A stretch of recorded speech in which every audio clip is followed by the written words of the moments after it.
everyone. Hi, this is Mitali. Welcome back to evidyarthi.in. Now we are moving towards question number 6. एक बार देखते हैं हमारा question क्या कहता है. The potential energy of a freely falling object decreases progressively. Does this violate the law of conservation of energy and why? So यहाँ पर freely falling body की एक बात करी गई है. कोई भी ऑब्जेक्ट अगर एक सर्टेन हाइट से फेंका जाएगा, यानी कि वो ऑब्जेक्ट अगर फ्री फॉल में है, तो इवेंचुअली उसका जो पोटेंशियल एनर्जी है वो डिक्रीज होते हुए हमें दिखेगा. Why so? बिकॉज ये हमें पता है कि पोटेंशियल एनर्जी हमेशा वो एनर्जी रहती है किसी भी ऑब्जेक्ट में जो उसके virtue of rest, state of rest की वजह से उसमें स्टोर्ड रहती है, राइट? बट क्योंकि अब वो रेस्ट में नहीं है and it is falling freely, that means कि उसकी जो पोटेंशियल एनर्जी है कहीं ना कहीं जीरो के क्लोज पहुंच रही है. तो क्या इसका ये मतलब हम निकाल सकते हैं कि पोटेंशियल एनर्जी खत्म हो रही है, कोई भी चीज डिस्ट्रॉय हो रही है या एंड पे जा रही है?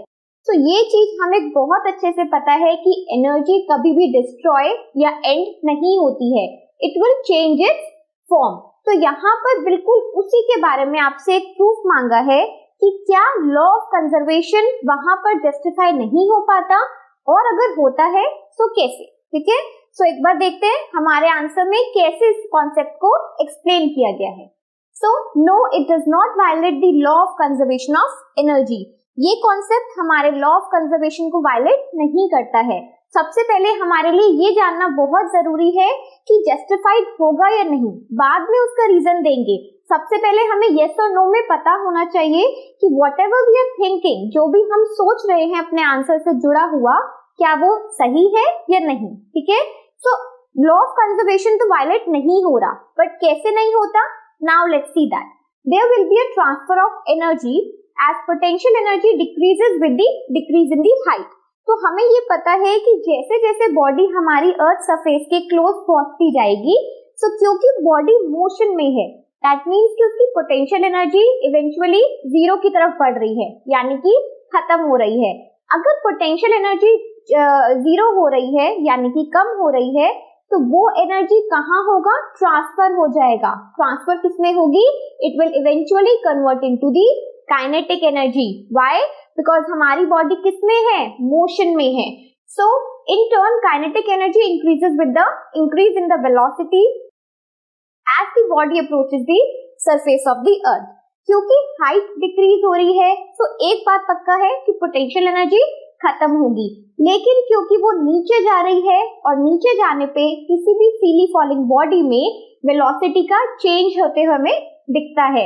वेलोसिटी, क्योंकि अर्थ के ग्रेविटेशनल पुल की वजह से वेलोसिटी इंक्रीज होती है, और वेलोसिटी इंक्रीज होने का क्या मतलब है कि वहां पर काइनेटिक एनर्जी भी इंक्रीज होने वाली है.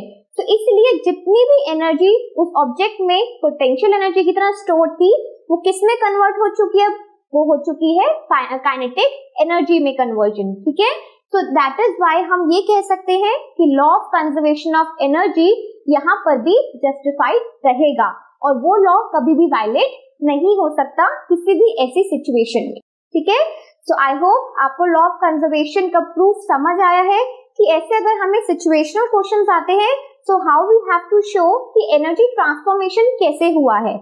अभी यहाँ पर आपको एक पर्टिकुलर सिचुएशन गिवन था, फोर्थ से आपको कोई और सिचुएशन गिवन है एंड सेम क्वेश्चन आपसे पूछा जा रहा है, तो वहां पर भी आपको यही देखना है कि आपका एनर्जी ट्रांसफॉर्मेशन कैसे हो रहा है.